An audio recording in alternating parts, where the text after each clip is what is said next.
This is my story. I am known as Turn Up the Volume. My beginning was simple. Life was okay. And then I went to pieces. Can I really survive this?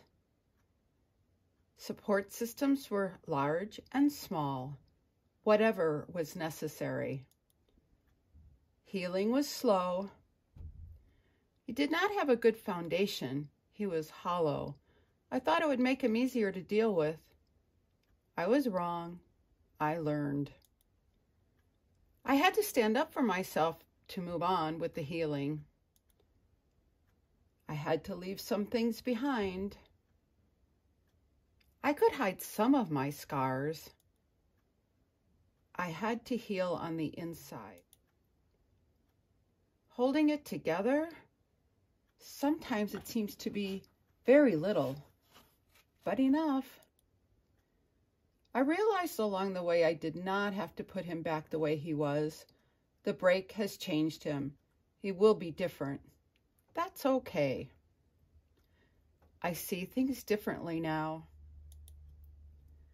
I learned that by sharing the experience I was not proud of, I was presented the challenge to fix what had happened.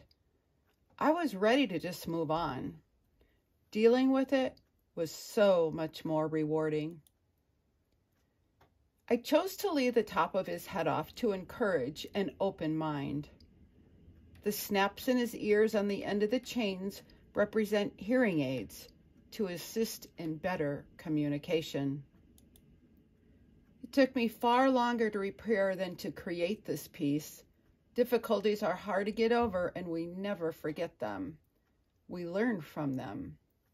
I learned some of the things I had tried in the past that did not really interest me turned out to be what I called on to assist in the rebuilding. Those experiences turned out to be really worthwhile. Interesting that the chain held the two sides together. Did it link his past to his present? Some of the scars are less visible, and some I prefer to be seen, as they are his story.